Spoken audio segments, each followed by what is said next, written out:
I never gave birth to this thing. Look at her, everybody. She's my absolute disgrace. A coward who ditched her own unit just to run from enemy fire. My mother's voice screeched through the microphone sharp as shrapnel tearing through the smooth jazz at the Florida Country Club. The VIP guests stopped chewing. Hands flew up to cover gasps and muffled laughs. Claire stared at the floor, faking embarrassment. Ryan Hale, her Navy SEAL fiancé, furrowed his brow. He stepped toward me with the pitying smirk of a superior reaching out a hand to comfort the coward. I didn't blink. When I extended my arm, the cuff of my Marine Corps dress blues hitched up just a fraction. The jagged star-shaped burn scar and the Navy Cross ribbon locked dead center into Ryan's retinas. The SEAL's smirk froze. His entire body jerked like he'd grabbed a live wire. He snapped his heels together with a hard crack, throwing a rigid salute to his brow. "Ma'am, are you the ghost?" But before I tell you exactly how that massive shift in power crushed my family's arrogance, hit like and subscribe. Because the real punishment was just getting started, and none of them were ready for the fallout. Recycled ozone, stale sweat. The San Diego Command Center smelled like a steel cage. A dozen tactical monitors threw a harsh, icy blue glare across the bulkheads. Center screen a live UAV drone feed, circling a godforsaken stretch of desert. I gripped the radio receiver. The black plastic was warm slick from a 12-hour shift. Through the static, the heavy rhythmic thumping of Apache chopper blades vibrated straight into my jawbone. Viper 2. You are clear to disengage. Move to extraction point Bravo. Copy that command. On the edge of my metal desk, my personal iPhone started vibrating. It rattled violently against the steel. A harsh, irritating buzzing that cut right through the calculated silence of the war room. I didn't take my eyes off the drone feed. I let it ring. It stopped. Then it vibrated again. A voicemail notification. I hit the speaker icon with a calloused thumb. I kept the volume low. My mother's voice spilled out, dripping with that fake, syrupy Florida Country Club drawl. The kind of voice that ordered dirty martinis and treated the waitstaff like stray dogs. "Paige, Claire's engagement party is this weekend. You better actually show up. And listen to me, Ryan is a Navy SEAL. A real soldier. Dressed like a normal woman for once. I swear if you bring that miserable desk jockey attitude and ruin our family photos, I'll never forgive you." Click. I lowered the radio. My chest rose and fell in a slow, deliberate rhythm. Exactly 60 beats per minute. A sniper's heartbeat. Around me, 24 combat officers held their collective breath. They were waiting on my word. Waiting for a one-star general to authorize a hellfire strike that could wipe a grid square completely off the map. I held the lives of 200 Marines in the palm of my hand. But to the woman on that voicemail, I was just a stain on her suburban canvas. I picked up the phone. The screen lit up with a barrage of notifications. A family group chat, 17 messages in the last 3 minutes alone. "Mom, should we do the Chardonnay or the Pinot for the toast? Aunt Susan, the Pinot. Ryan loves red." "Claire, make sure the caterers don't use those cheap paper napkins." Scroll, scroll. Not a single message asking if I was safe. Not one asking if a general in the United States Marine Corps could even get military leave to fly across the country. Just an endless stream of superficial garbage. Then a private text popped up. "Claire, listen when you get here, just stand in the back. Don't try to make everything about you like you always do." My jaw locked.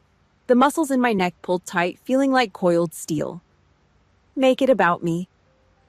I reached down and yanked open the heavy drawer of my desk. The metal rollers groaned. Inside, sitting right next to a spare magazine for my 9mm sidearm, was a bank passbook. I flipped it open. The black ink on the final line stared up at me, mocking my stupidity. A withdrawal. $12,000. Cleared just last month. That was hazard pay. Blood money. Cash I scraped together during a deployment where I ate cold MREs in a dirt trench while mortars rained down on us. I wired every single dime of it to Florida to bail out Claire's bankrupt nail salon so she wouldn't lose her leased BMW. I saved her from total financial ruin. And my repayment, I was ordered to stand in a corner like a disobedient dog just so I wouldn't embarrass her in front of a guy who hadn't even bought the ring yet. I stared at the glowing screen of the phone. A bitter metallic taste flooded the back of my throat. I didn't cry. I didn't shake. I just felt a cold, dead rage settling deep into my bones. The exact kind of clarity you only get right before you pull a trigger. They didn't just want my money. They wanted me invisible. They wanted me to be the pathetic, paper-pushing older sister so Claire could play the glamorous military wife. I tossed the iPhone into the drawer. It hit the steel bottom with a dull smack. I slammed it shut. I grabbed a pen and signed my name at the bottom of the fire support authorization report. A sharp, jagged scrawl. I shoved the clipboard into the chest of the young lieutenant standing beside me. "Execute," I said. My voice was dead flat. "Yes, ma'am." I turned on my heel. My combat boots hit the concrete floor with a heavy thud. I walked past the glowing monitors, past the hushed whispers of the tactical team, straight into my private quarters. The room was pitch black. It smelled like boot polish and burnt coffee. I stopped in front of the tall metal locker. I wasn't canceling my flight. I wasn't going to stay away and let them rewrite my reality. If they wanted to play games with a Marine, I'd bring the front line right to their front door. I reached up. I grabbed the heavy metal zipper of the black garment bag hanging in the dark. My knuckles went white. I yanked it down. The immaculate dark fabric of my Marine Corps dress blues caught the hallway light. The polished brass buttons, the blood-red piping. I wasn't going to a wedding. I was dropping into enemy territory. The harsh rip of the garment bag zipper faded into the dead silence of my quarters. I left the dress blues hanging. I needed to finish clearing out my desk. My deployment orders required a clean house. That meant sorting through 3 years of IRS tax files shoved into a dented steel filing cabinet. I pulled out a heavy manila folder. It slipped. Papers spilled across the concrete floor. I knelt down. The floor was freezing through the fabric of my fatigue pants. I started gathering the loose sheets. That is when my fingers brushed against it. A small faded slip of thermal bank paper. It felt like sandpaper against my calloused thumb. I held it up to the harsh yellow glare of the desk lamp. Amount $15,000. Destination primary checking Florida. Memo line Fallujah hazard pay. I stared at the black ink. The numbers did not blur. I did not cry. My chest just tightened a heavy suffocating pressure like a combat boot pressing down on my ribs. 2 years ago. A Tuesday afternoon. My phone buzzed with a FaceTime call from my mother. I was sitting on a metal cot in a transit barracks smelling like diesel fuel and stale sweat. I answered it. My mother filled the screen. She was standing in her newly renovated kitchen in Florida. The sunlight bounced off a massive, flawless slab of Italian marble. "Look at this page," she said. Her voice was not meant for me. It was projected, aimed straight at the open window so her neighbor, Mrs. Henderson, could hear every word. Claire did so well with her salon this quarter. She bought this for me. Can you believe it? Such a sharp business mind. Not everyone is cut out to just push paper at a government desk. I sat on that metal cot. I looked at the pristine white marble. I looked at my own fingernails permanently stained with gun oil and dessert dirt. I did not say a single word. I let her lie.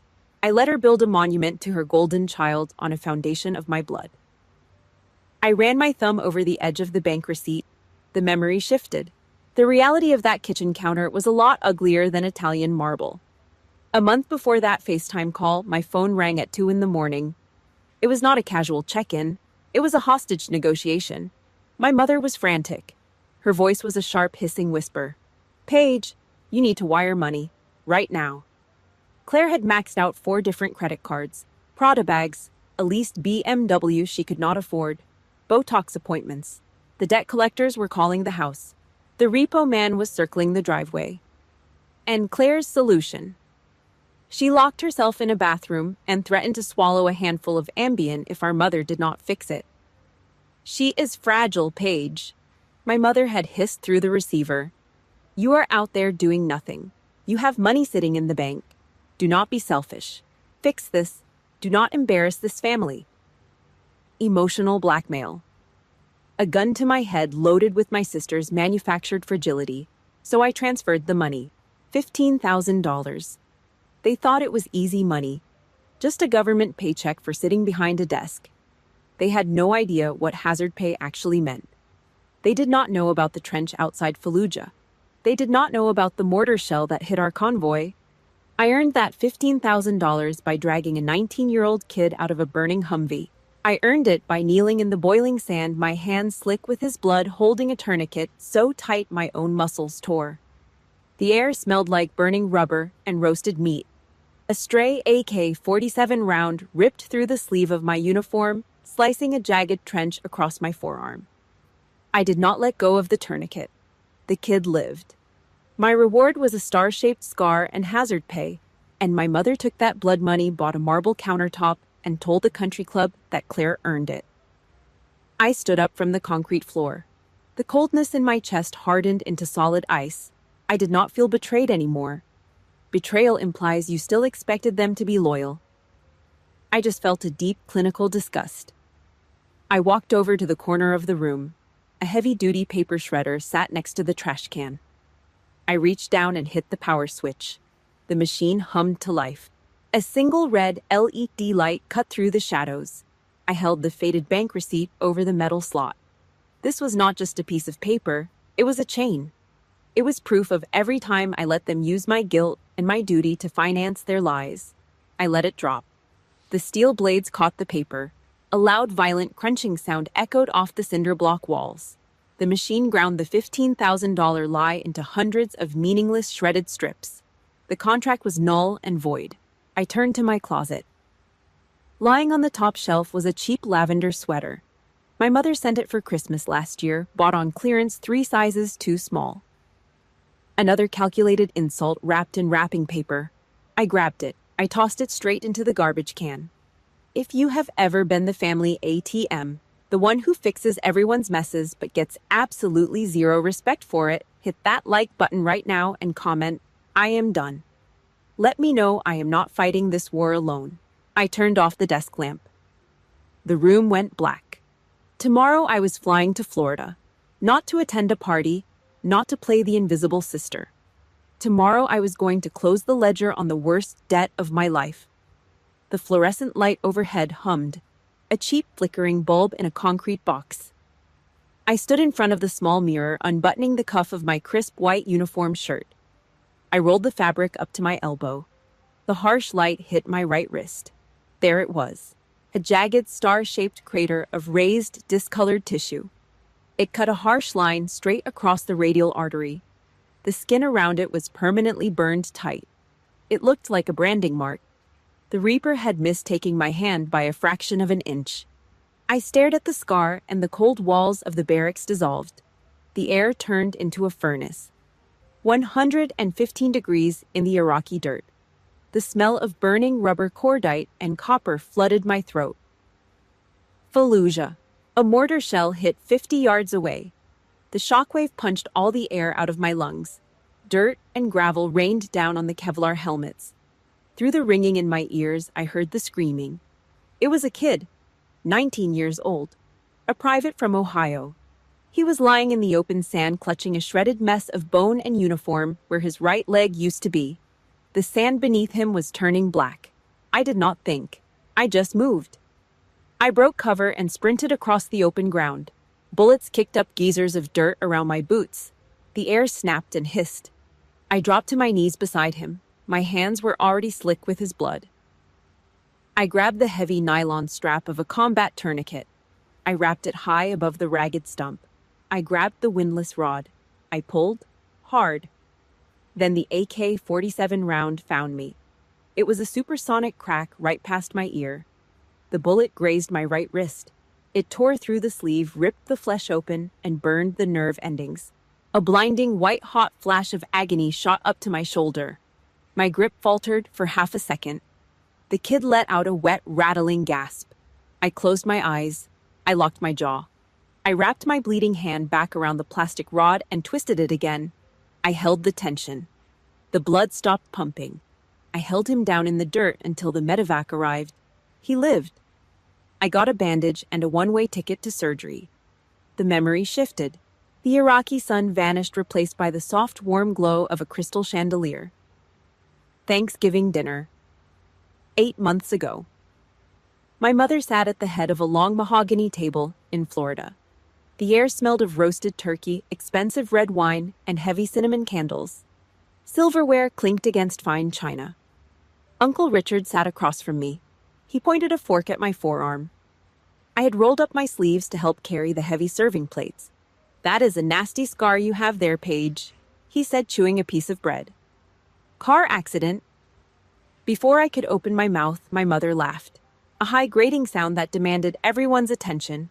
She waved her hand dismissively, her gold bracelets clanking together.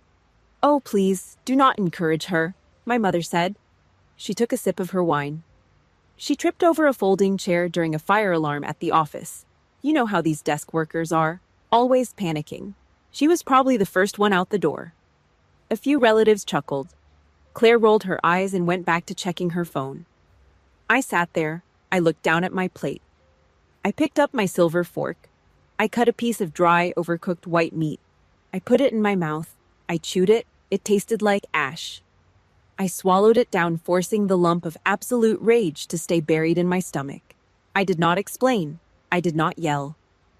I did not tell them about the smell of blood in the desert or the sound of a dying kid. You do not explain the price of war to people who use your paycheck to buy designer handbags. You do not show battle damage to civilians who choose to be deaf. I pulled myself back to the present. The cold barracks room settled around me once again. I rolled the white sleeve back down. I buttoned the cuff. I reached for the heavy midnight blue wool of the Marine Corps dress blues coat. I slid my left arm in, then my right. The fabric was rigid, heavy. It forced my spine into a perfectly straight line. I started fastening the buttons. They were cold brass stamped with the eagle globe and anchor. One by one, I pushed them through the stiff buttonholes, starting from the waist, moving up to the chest, finally the high, choking collar. The scar disappeared. The truth was locked away beneath a layer of military perfection. They wanted a coward. They wanted an invisible, pathetic sister they could look down on. Fine, I would walk into their country club exactly as they demanded. But I would do it wearing the uniform they despised. I would let the brass and the ribbons do the talking.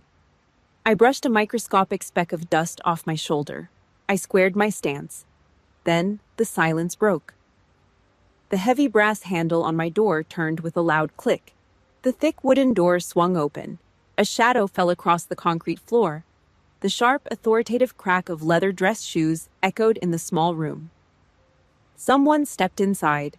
The heavy brass handle on my door clicked. The thick wooden door swung open, dragging across the uneven concrete floor. Lieutenant General Thomas Vance stepped into the harsh, fluorescent light. He was 62 years old, built like a cinder block wall, and had eyes like a hawk that had spent too many years scanning the desert horizon. 3 silver stars gleamed on the collar of his uniform. He brought a sudden shift in the air pressure, along with the faint, sharp smell of pine aftershave and stale black coffee. Vance did not knock. He did not need to. He walked over to the small steel desk. Smack! He dropped a thick manila fire support folder onto the metal surface. He turned slowly. His eyes swept over me. He took in the polished combat boots, the razor-sharp creases of the dark trousers, and the heavy midnight blue wool of the dress blues coat. He looked at my hands, currently buttoning the high collar. "You look like you are prepping to step on an IED brigadier general," Vance said. His voice was a low, gravelly rumble. "Not packing for a family cake cutting." I stopped. I brought my hands down. I snapped my heels together with a sharp crack and moved fluidly into parade rest. Feet shoulder-width apart. Hands clasped behind my back. Spine completely rigid. "General," I said, keeping my voice dead flat. "Sometimes enemy fire is far less lethal than family." Vance crossed his massive arms. He did not smile. He knew my file. He knew my psychological evaluations. He was the closest thing to a real father I'd ever had. My biological father was a retired E7 first sergeant who chose to sit in the corner and drink whiskey while my mother tore me apart. Vance was the man who actually stood in the breach with me. "Sit rep, Paige," He ordered. I gave him the situation report. Cold, objective, stripped of all emotion. My sister is getting engaged this weekend, Florida Country Club. The fiancé is a Navy SEAL. My mother left a voicemail explicitly ordering me to stand in the back. She wants me to hide the fact that I push paper for a living. She does not want my cowardice to embarrass her in front of a real soldier. Silence stretched in the small concrete room. The overhead light flickered. Vance stared at me. The muscles in his jaw flexed. He did not offer pity. Pity was for the weak. He uncrossed his arms and closed the distance between us in 2 heavy strides. He stopped right in front of me. He raised a thick scarred index finger and tapped it hard against the left side of my chest. Clink. His fingernail hit the solid metal of the Navy Cross ribbon pinned over my heart. "They do not know who you are," Vance said. The gravel in his voice hardened into crushed rock. "They see a desk. They see paperwork. They do not know you are the officer who authorized the danger-close airstrike on the Syrian border last November. You dropped Hellfire 30 yards from friendly positions and pulled 3 pinned-down SEAL teams out of a meat grinder." He tapped the metal again, harder this time. "Those boys got to go home in transport planes instead of body bags because of you. Because you did not hesitate." Vance leaned in slightly, his hawk eyes boring straight into my skull. "So tell me, Paige, how much longer are you going to let civilians wipe their dirty shoes on this ribbon?" I looked at the older man. The crushing weight that had been sitting on my chest for the past 48 hours suddenly evaporated. This was my oxygen. This was my reality. Blood is just an accident of birth. It means nothing. It gives people the right to demand your money and your silence, but it does not buy loyalty. Loyalty is earned in the dirt. It is forged under fire. The man standing in front of me and the uniform I wore, that was my actual family. They knew the price of my scars. I took a slow, deep breath. The rigid discipline of the Marine Corps settled deep into my bones, freezing out the last remaining drops of toxic guilt my mother had planted there. I looked Vance dead in the eye. My gaze did not waver. People who lack the necessary clearance do not get the after-action report. "Sir," I said. My voice rang out sharp and heavy as a brass casing hitting the floor. "Incompetent personnel will be treated as hostile variables, nothing more." Vance held my stare for a long second. Then the corner of his mouth twitched upward into a grim, knowing smile. He stepped back. He snapped his right hand to his brow in a razor-sharp salute. He did not do it because protocol demanded it. He did it because he respected the soldier standing in front of him. I brought my hand up. I returned the salute. Perfect, unshakable. "Dismissed, General," Vance said softly. "Give them hell." I dropped my hand. I turned around and grabbed the black garment bag off the metal rack. I grabbed my heavy duffel. I did not look back at the desk. I did not look back at the shredded bank receipt in the trash can. I walked out of the concrete room and pushed through the heavy double doors of the command center. The cool San Diego night air hit my face. The smell of salt water and jet fuel. A black Uber idled at the curb, its headlights cutting through the coastal fog. The driver popped the trunk. I threw my bags inside. The heavy thud shook the rear bumper. I opened the back door and slid onto the cheap leather seat. "Airport?" the driver asked, glancing at me in the rearview mirror. "Yeah," I said, staring out the window at the dark highway. "Take me to the minefield." The black Uber pulled up to the valet stand. I pushed the door open. It shut behind me with a hollow metal thud. The Florida Country Club was a massive, sprawling structure of white stucco and fake Mediterranean columns. A heavy wave of humidity hit my face, but it was nothing compared to the blast of over-engineered freezing air conditioning that hit me when I walked through the double glass doors. The main ballroom was loud. A 4-piece jazz band was playing something smooth and forgettable in the corner. Hundreds of crystal prisms on the chandeliers threw sharp, blinding light across the room. I stepped onto the polished marble floor. My combat boots made a dull, heavy sound. The crowd near the entrance parted instantly. It was not out of respect. It was out of confusion and pure, unfiltered judgment. Men in expensive tuxedos and women in shimmering evening gowns stopped talking. They looked at me like I was a biological threat that had just breached containment. Their eyes raked over the midnight blue wool of my uniform. They stared at the high collar, the white belt, the polished brass. Then they looked at my face. I did not drop my gaze. I did not smile. Not a single person from my family stepped forward to greet me. I stopped just inside the doorway. I stood at attention, perfectly still, and scanned the room, just like a sniper mapping out a hostile grid.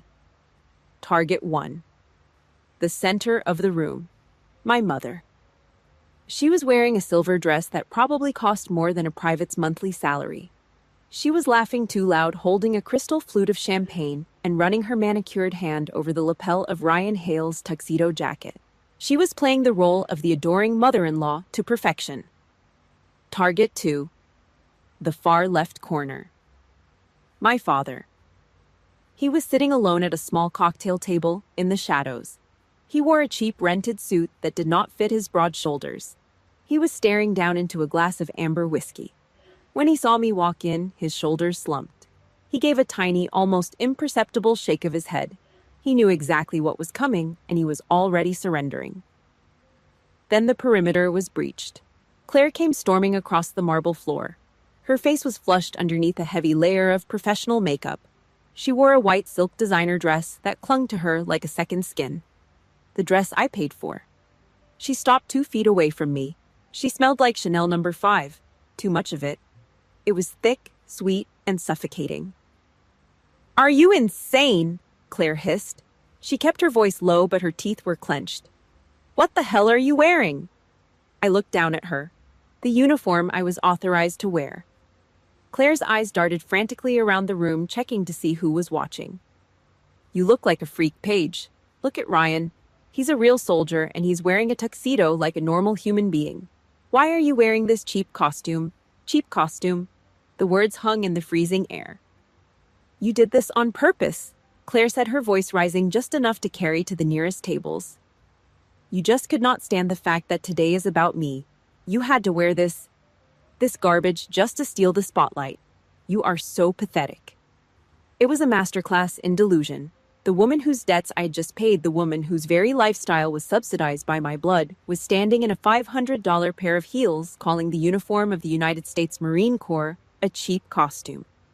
She reached out and grabbed the sleeve of my dress blues, trying to pull me toward a side door. "Go to the bathroom and take this jacket off. Now." My reaction was pure muscle memory. I stepped back and chopped my left arm down, breaking her grip instantly. I did not hit her, but the force of the block made her stumble back a step. "Do not touch this uniform," I said. My voice was a dead flat calm. "It is not a theater prop, Claire, and I am not one of your salon employees." Claire's mouth dropped open. She looked at her hand, then up at me, her eyes filling with manufactured defensive tears. Across the room, the disturbance caught the radar. My mother stopped laughing. She looked through the crowd and locked eyes with me. She did not look embarrassed. She did not look angry. Her lips curled up into a slow, deliberate smile. It was the smile of a predator that had just cornered its prey. I had given her exactly what she wanted. I had shown up looking different, standing out, refusing to conform to the picture-perfect aesthetic she demanded. She had her excuse. My mother turned to the photographer setting up a group shot nearby. She snapped her fingers twice, pointing down at the floor to stop him. Then she reached out and grabbed Ryan Hale by the elbow. She whispered something in his ear. The Navy SEAL nodded, a smug, arrogant grin spreading across his face. My mother let go of his arm. She turned and began walking straight toward the small stage at the front of the ballroom. She tapped the side of a tall microphone stand. A high-pitched squeal of feedback ripped through the speakers. The jazz band stopped mid-note. The entire room went dead silent. The high-pitched squeal of the microphone sliced through the country club ballroom. The jazz band abruptly stopped playing. Conversations died mid-sentence. Clink, clink, clink. My mother tapped a silver salad fork against her crystal champagne flute. She stood at the center of the small elevated stage. The heavy warm light from the overhead spotlight washed over her expensive silver dress. She held the microphone close to her mouth, ensuring every single syllable would echo off the marble walls. "Everyone, if I could have your attention," she said. Her voice was smooth-coated in that fake, sugary Southern hospitality. "Thank you all for being here to celebrate Claire and Ryan." A polite murmur of approval rippled through the crowd. Now, before we raise a glass, I want to introduce someone who just arrived. She paused. The silence in the room suddenly felt heavy, oppressive. She raised her left hand. Her index finger, painted with bright red polish, pointed straight across the ballroom, straight at me. I want to introduce my absolute disappointment of a daughter. The crowd went dead quiet. You could hear the hum of the air conditioning unit working overtime. I did not flinch. I did not look away. I stood perfectly still, my boots planted firmly on the floor. Look at her, everyone. My mother continued, her voice taking on a sharp, vicious edge. A paper pusher. A clerk who likes to play dress-up in a cheap uniform. She wants you all to think she is some kind of hero. She let out a dry, mocking laugh. But I know the truth. The truth is, she is a coward. A coward who tripped over her own 2 feet and ditched her own unit just to run away from enemy fire. A wave of low, muffled laughter rolled through the crowd. Men in tuxedos nudged each other. Women covered their mouths with manicured hands, their eyes wide with entertained disgust. They were laughing. The civilians were laughing at blood they had never seen and dirt they had never tasted. I did not step back. I kept my hands clasped tightly behind my back. The leather of my gloves stretched. My knuckles went dead white under the strain. I focused on my breathing. In. Out. I did not scream. I did not storm the stage. The silence I projected was not fear. It was a steel coil being compressed to its absolute breaking point, a pressure cooker with the safety valve welded shut. My mother soaked up the laughter. She was glowing. She had an audience, and she was feeding them the exact narrative she needed to secure her own status. She turned slightly, gesturing to the man standing next to her. But, she said, her voice softening into a tone of deep, manufactured reverence, we are so blessed. Because Claire managed to find a real man, a real soldier. She smiled warmly at him. Captain Ryan Hale, a Navy SEAL. A man who would never trip over his own feet and run away when things get tough. A man who actually understands duty and honor, unlike some people in this family. The ballroom erupted into applause. Ryan Hale puffed out his chest. He stood tall in his tailored tuxedo, soaking in the admiration. He gave a modest, practiced nod to the crowd. He reached out and wrapped an arm around Claire's waist, pulling her close. She rested her head on his shoulder, the perfect picture of a fragile woman protected by a strong warrior. I stood in the back of the room. The blood pounding in my neck was ice cold. That was it. That was the final drop. The invisible thread connecting me to the woman on that stage snapped. It did not tear slowly. It just broke clean and final. The biological obligation, the toxic guilt, the desperate lingering hope that she might one day act like a mother, all of it turned to ash. I looked at her and I felt absolutely nothing. She was no longer family. She was just a hostile target sitting in the crosshairs. The applause died down. The jazz band started playing a low, upbeat tune to transition the crowd toward the bar. On the stage, Ryan Hale leaned down and whispered something to my mother. She smiled and patted his cheek. Then he let go of Claire's waist and stepped down from the small platform. He started walking across the marble floor, straight toward me. The crowd parted for him again, this time with respectful nods and admiring glances. He walked with the heavy, arrogant stride of a man who believed he owned the room. He stopped 3 feet in front of me. He looked down at me. His eyes swept over the brass buttons of my dress blues, his mouth twisting into a smirk of pure, condescending pity.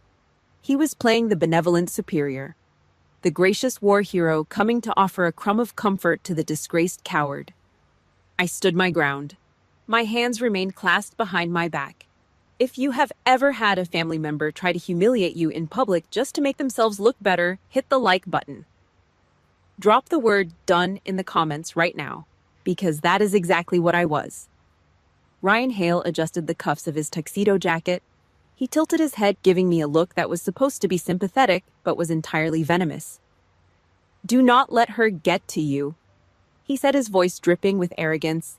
I did not say a word. I just waited. The trap was set. Ryan Hale closed the distance between us with the slow, measured stride of a man who firmly believed he was the apex predator in the room. He stopped 3 feet in front of me. He looked down at me. His eyes swept over the brass buttons of my dress blues, his mouth twisting into a smirk of pure, condescending pity. He was playing the benevolent superior, the gracious war hero coming to offer a crumb of comfort to the disgraced coward. I stood my ground. My hands remained clasped behind my back. If you have ever had a family member try to humiliate you in public just to make themselves look better, hit the like button. Drop the word "done" in the comments right now, because that is exactly what I was. Ryan Hale adjusted the cuffs of his tuxedo jacket. He tilted his head, giving me a look that was supposed to be sympathetic, but was entirely venomous. "Do not let her get to you," he said, his voice dripping with arrogance. I did not say a word. I just waited. The trap was set. The crowd of wealthy Floridians parted for him, offering small respectful nods as he passed. He soaked it up. He thrived on it. He stopped exactly 3 feet in front of me, close enough to establish dominance, far enough to maintain a clear line of sight. The heavy, suffocating scent of his expensive woodsy cologne rolled off him, battling with the stale, over-conditioned air of the country club. It was a designer scent, the kind of cologne worn by men who spent more time drinking at upscale hotel bars than sleeping in the dirt. He reached up with one hand and casually adjusted the lapel of his perfectly tailored midnight black tuxedo. A small, incredibly patronizing smile pulled at the corners of his mouth. He looked at me the way a wealthy man looks at a beggar on the street. It was a look dripping with unearned pity. "Do not let her get to you," Ryan said. His voice was pitched low-coded in that smooth, arrogant confidence of a guy who thought he held every single card in the deck. "Your mother means well. She just has very high standards for this family." I did not blink. I did not speak.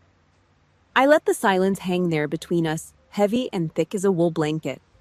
In the military, silence is a weapon. It forces the weaker mind to fill the void. Ryan took the bait instantly. He took my silence as submission. He thought he had broken me. He thought he was talking to a defeated paper-pushing clerk who was too intimidated by his Navy SEAL trident to form a sentence. "Look, the military is not for everybody," he continued, slipping effortlessly into the tone of a gracious mentor counseling a failed recruit. "Not everyone is cut out for the front line. It takes a certain kind of wiring. Doing paperwork, filing reports, pushing pencils at a desk somewhere. It is still a way to serve. Someone has to keep the lights on back home, right?" He chuckled at his own joke, a dry, hollow sound. I kept my eyes locked on his. Behind the confident smirk, I could read the exact rank structure he had built in his head.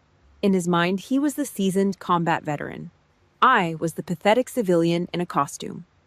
Over his left shoulder, about 20 yards away, I could see my mother and Claire standing near the edge of the stage.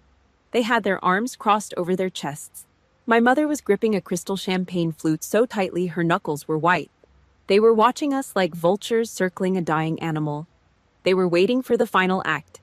They wanted to see the disgraced, jealous older sister physically bow her head, accept the pity of the real soldier, and slink out the back doors in absolute shame. I shifted my weight. It was a tiny, highly calculated tactical movement. I rotated my right combat boot just a fraction of an inch against the polished marble floor. The heavy rubber sole made a faint squeak. I squared my shoulders, positioning myself perfectly on the grid. The blinding yellow light from the massive crystal chandelier hanging directly above us now hit the right side of my body dead on. Ryan completely misread the shift in my stance. He thought I was preparing to retreat. He clicked his tongue against his teeth, shaking his head slowly with a look of extreme disappointment. "I heard about what happened to you," Ryan said, lowering his voice into a harsh, conspiratorial whisper. "Getting hurt because you tripped over a chair while running away from a fire drill, leaving your co-workers behind." He let out a sharp breath, his smirk hardening into a look of absolute, unfiltered disdain. "I am going to be straight with you, Paige. In the SEAL teams, that kind of cowardice means you get washed out on day one. We do not tolerate people who break under pressure. When the bullets start flying, you either stand your ground or you get people killed. It is probably a good thing you are stuck behind a desk." It was a garbage judgment, a filthy manufactured lie delivered by a man who was eagerly swallowing the poison fed to him by a narcissistic mother. He did not know the truth. He did not know about the burning sand, the smell of roasted meat, or the 19-year-old kid whose life I saved with my bare hands. Ryan raised his right arm and extended his hand toward me. It was a firm, masculine handshake offer, the ultimate final gesture of dominance. He wanted me to take it. He wanted me to reach out and physically accept my place beneath him. He wanted to feel my hand shake in his grip. I looked down at his outstretched hand. I did not reach out to shake it. I did not say a single word in my own defense. Instead, I executed a silent strike. I lifted my right arm in a sharp, mechanical, violently rigid motion. I stopped it exactly halfway up my torso. The sudden, aggressive movement caused the heavy midnight blue wool sleeve of my dress blues coat to hitch up. The fabric pulled back hard against my forearm. The bright, unforgiving light of the chandelier hit my bare wrist. The star-shaped scar was completely exposed. The jagged, burned crater of tissue that had almost cost me my life in Fallujah stood out like a branding iron mark against my pale skin. It was ugly. It was brutal. It was undeniable proof of violent close-quarters combat. But the harsh light did not stop there. It traveled inches up my chest, hitting the perfectly polished metal pinned precisely above my heart. The Navy Cross ribbon, the second highest military decoration for extreme valor in combat awarded by the United States. A medal you do not get for pushing paper. A medal you only get for walking through hell and bringing your people back alive. And right above it, resting heavily on the collar of the uniform they had just called a cheap costume. A single, solid, silver star. The absolute insignia of a brigadier general in the United States Marine Corps. 07. An officer who outranked the Navy SEAL captain standing in front of me by 4 entire pay grades. I held my arm suspended in the air, the brass buttons of my cuff gleaming in the light. The trap had snapped shut. The steel jaws were locked tight. There was absolutely nowhere for him to run. Ryan Hale's outstretched hand hovered in the empty space between us. His eyes full of arrogant pity dropped to my wrist. They locked onto the scar. I watched his micro-expressions. The human face cannot hide genuine shock. I watched his brain process the jagged, discolored tissue. I watched him realize that this was not a burn from a spilled coffee pot. This was a kinetic trauma wound. The ugly, brutal, undeniable signature of close-quarters combat. The corner of his mouth twitched violently. His eyes darted upward, following the sharp crease of the midnight blue wool on my sleeve. They hit the Navy Cross ribbon. His breathing stopped. I could literally see the oxygen leave his lungs. The Navy Cross is not something you buy at a boutique. It is not something you get for pushing paper at a desk. You earn it in the dirt, surrounded by chaos, usually right before you die. Then his line of sight crept up one final inch. It landed dead center on the collar of my coat. The single, solid silver star. 07. Brigadier General. The blood drained out of Ryan Hale's face so fast he looked like a corpse. His deep Florida tan turned the color of wet cement. The smug, patronizing smirk did not just fade away. It shattered into a million pieces. His entire body locked up instantly, recognizing the massive, insurmountable gap in the chain of command. He had just mocked a general officer. He had just offered a condescending handshake to a superior who outranked him by 4 entire pay grades. He yanked his extended hand back as if my uniform was covered in battery acid. He snapped his heels together. The heavy leather of his dress shoes slammed into each other with a violent crack. The sound echoed off the marble floor like a pistol shot. "Ma'am," Ryan stuttered. His voice was completely unrecognizable. The smooth, arrogant tone was gone, replaced by the raw, trembling rasp of a junior officer realizing he had stepped directly onto a landmine. Are you... the ghost?" His right arm whipped up. His hand snapped flat against his brow in the tightest, most rigid salute I had ever seen. He locked his eyes straight ahead, staring at the wall behind me, absolutely terrified to even look at my face. The country club ballroom turned into a vacuum. Nobody spoke, nobody moved. The clinking of silverware stopped completely.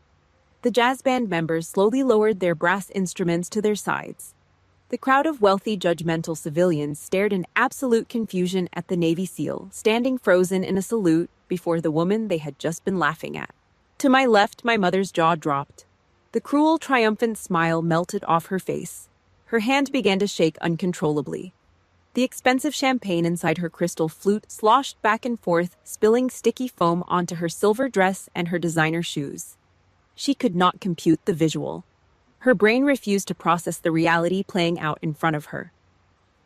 "Ryan!" My mother hissed, her voice shrill and desperate, slicing through the quiet room. "What are you doing? Put your arm down. Stop it. She is just a clerk. She pushes paper. Shut your mouth." The roar did not come from me. It came from the VIP table near the band. 3 massive men in custom tuxedos stood up in perfect unison. They were Ryan's squad mates, active-duty Navy SEALs. One of them, a man with a thick beard and a white scar running through his left eyebrow, kicked his chair backward. The heavy wooden chair hit the marble floor with a loud, violent crash. He pointed a massive calloused finger directly at my mother. He did not care about the country club aesthetic. He did not care about the expensive dresses or the polite society rules. Paperwork. The seal barked, his voice carrying the harsh, jagged edge of a man who had seen too much death. General Clark is the officer who authorized the Danger Close fire mission on the Syrian border last November. We were pinned down. We were completely out of ammo. He stepped out from behind the table, glaring at the crowd of terrified civilians. If it were not for her, all three of our teams would have come home in body bags. She saved our lives. The words hit the room like a fragmentation grenade. Body bags. The ugly, unfiltered reality of war exploded right in the middle of their pristine, superficial party. The crowd physically recoiled. Women gasped and covered their mouths. Men stared at the floor, suddenly deeply ashamed of their previous laughter. My mother took a step backward, her high heel slipping slightly on the spilled champagne. She looked at the angry seal, then at Ryan, who was still locked in a terrified, trembling salute. Finally, she looked at me. Her entire false empire was burning to the ground. The lie she had spent years building, the narrative she had carefully crafted to make herself look superior, was reduced to ash in front of the most important people in her social circle. She was completely exposed. A fraud. A mother who dragged her war hero daughter through the mud just to stroke her own ego. Claire stood next to her, pale and trembling, her eyes darting frantically around the room, realizing her perfect engagement party was dead on arrival. I stood in the center of the wreckage. I did not smile. I did not feel the need to gloat. True power does not need to yell. It does not need to argue. It just exists. I looked at Captain Ryan Hale. He was sweating. A single bead of perspiration rolled down the side of his face. I slowly raised my right hand. I executed a flawless, perfectly timed salute. I held it for exactly 2 seconds. "At ease, Captain Hale," I said.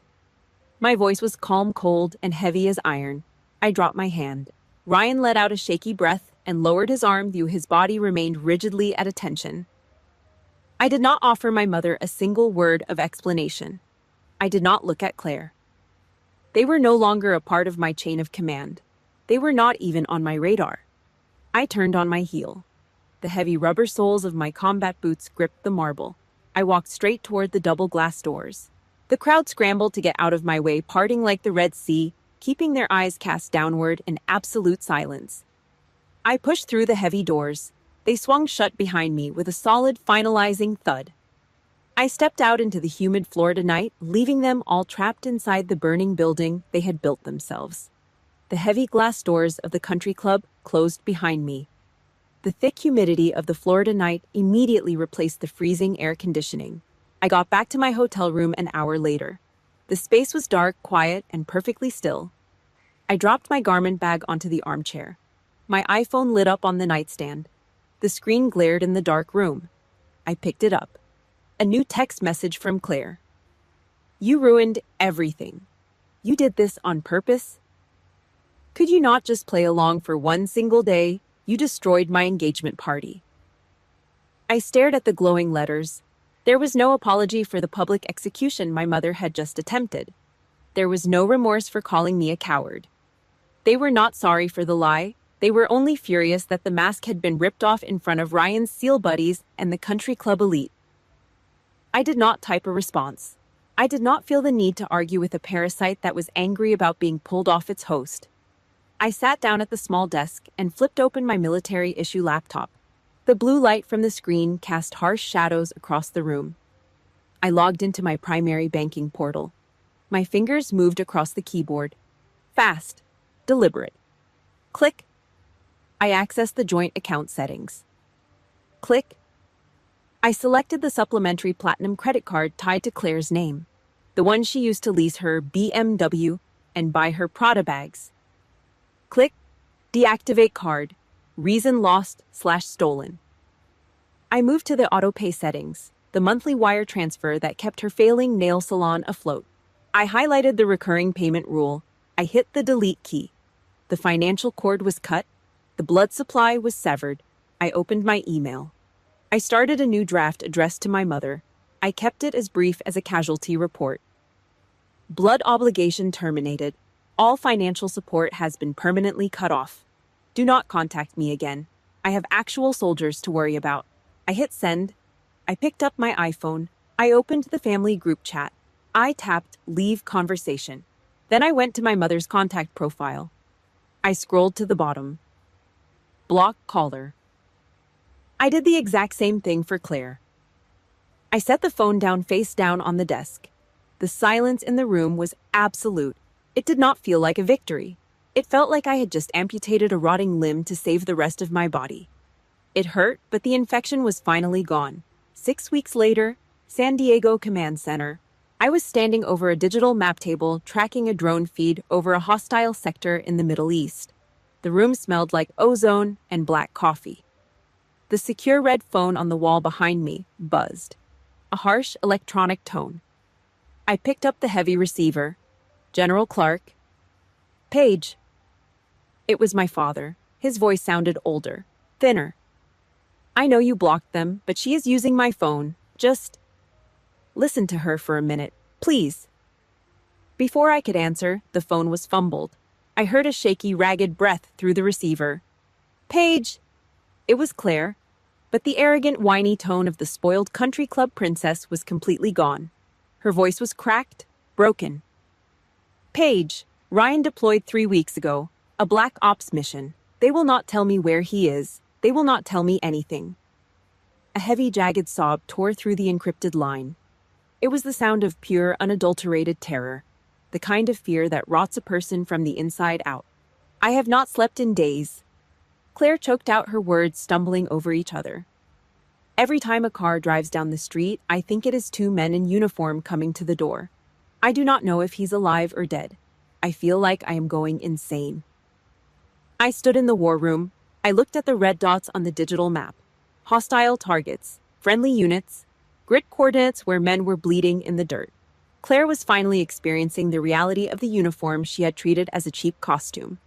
She was drowning in the exact same ocean of anxiety that I had been swimming in for 20 years. Is this what it is like? Claire cried, her voice cracking. Is this what you have been doing your whole life, living with this ghost hovering over you, and we never even asked if you were okay. We just asked for your money. Paige. I am so sorry. I am so sorry. I listened to her cry. The sound echoed in my ear. I did not feel a sudden wave of sisterly affection. I did not feel the urge to tell her everything was going to be all right. I just felt a cold, objective validation. The karma had come full circle. The universe had stepped in and delivered the exact lesson she needed to learn. I kept my eyes locked on the digital map. My breathing was slow and even. Yes, Claire, I said. My voice was the dry, flat tone of an officer confirming a casualty report. That is exactly what it is like. I paused, letting the silence press down on the line. I acknowledge your apology. But an apology does not rewrite 20 years of history. Take care of yourself. I pulled the receiver away from my ear. I placed it firmly back onto the heavy plastic cradle on the wall. Click. The line went dead. I turned my back on the phone and walked back to the tactical map. The war with my family was officially over. I had won by simply refusing to fight anymore. 3 months later, a heavy, expensive ivory envelope showed up in my metal mailbox. Claire's wedding invitation. I was fully prepared to drop it straight into the kitchen garbage can. Then my phone rang. It was my father. Come down here, Paige. His gravelly voice scratched through the line. He sounded exhausted, but his tone was firm. Do not hide. Show them you have absolutely nothing to run from. I booked the flight. I walked through the heavy oak doors of the Florida chapel just as the organ started playing a slow traditional march. The air inside was thick, smelling heavily of expensive lilies and burning wax. I wore my dress blues. I did not sneak into the back row like a beaten dog. I walked straight down the center aisle. My combat boots hit the polished hardwood floor with a heavy rhythmic thud. The whispering in the pews died instantly. The crowd physically parted, pulling their tailored suits and silk dresses away from the aisle like I was carrying a live grenade. The stained glass windows threw long fractured shadows across the floor, highlighting the brass buttons on my coat. Up at the altar, Ryan Hale stood in his black tuxedo. He saw me walking toward the front. His spine snapped straight. He did not offer his usual arrogant smirk. He stood at rigid attention, offering a sharp, deeply respectful nod, bowing his head slightly as I passed. The power dynamic in the room was permanently reset. He knew exactly who was in charge. The reception was held out on a stone terrace overlooking a manicured golf course. I stood alone by the stone railing, watching the ice melt in my water glass. A trembling hand touched my elbow. I turned. It was my mother. She looked 10 years older than she had at the engagement party. The heavy, expensive makeup could not hide the deep, dark circles under her eyes. She pulled me away from the crowd toward the empty side of the balcony. She was shaking. Her manicured hands twisted and wrung a white linen napkin into a tight, desperate knot. "Paige!" She choked out, her voice cracking. Real tears spilled over her lower lashes, ruining her mascara. "I was wrong. I was so incredibly wrong. I insulted you. I pushed you down for years because I was terrified of how far you had climbed. I was jealous. I am so sorry." I looked at her. I did not feel a sudden surge of anger. I did not feel pity. I just executed a cold, tactical assessment of the crying woman standing in front of me. "I accept your apology," I said. My voice was dead flat, carrying the cold weight of a steel door swinging shut. "But the version of your daughter that existed just to prop up your fragile ego is dead. If you want to remain in my life, this relationship operates strictly on my rules. You cross the line one time, and you are gone forever." My mother looked at the marble floor. She let out a ragged breath and nodded. Total, unconditional surrender. 6 months later. The blazing California sun beat down on the hot tarmac at the San Diego Naval Base. 200 Marines stood in perfect rigid formation. The air smelled of jet fuel, hot asphalt, and salt water. The American flag snapped violently in the coastal wind overhead. The Pentagon had issued the orders. Major General. Pay grade 08. I stood on the wooden dais, staring straight ahead. My father walked slowly up the wooden steps. He wore his old, faded first sergeant uniform. His massive, calloused hands shook violently as he reached up to my collar. He pushed the metal pin through the heavy blue fabric. Click. A second silver star locked into place next to the first one. A single tear cut a clean line down my father's weathered cheek. He took a heavy step back, squared his shoulders, and threw a razor-sharp salute. "I always knew exactly who you were, General." He whispered, his voice thick with pride. I returned the salute. Down in the front row of the audience, my mother stood clapping. She wiped her eyes with a tissue. "I am so proud of you, Paige," she mouthed over the noise of the military band. I saw her lips move. I understood the words. But standing there on that stage looking down at her, I realized I felt absolutely nothing. The validation I had spent my entire life bleeding for had finally arrived, and it was completely worthless to me now. My soul had already moved on. The poison was permanently neutralized. Late that afternoon, I drove my truck out to the coastal cliffs overlooking the Pacific Ocean. I parked on the dirt shoulder and walked right to the edge of the rocks. The wind whipped my hair across my face. Massive dark waves crashed against the jagged stone below, throwing freezing white foam high into the air. The sound of the ocean was deafening, drowning out every memory of Florida, every lie, every insult. The horizon stretched out forever, an endless expanse of deep blue. I took a deep breath, filling my lungs with the heavy, salty air. My chest was completely light. I finally understood the truth. True peace does not happen when toxic people finally apologize or understand your worth. Peace happens the exact second you stop needing them to. I did not need their permission to be great. I built my own fortress. I broke my own chains. I am the ghost, and I am immortal. If my story helped you break your own chains, please like, comment, and subscribe to the channel.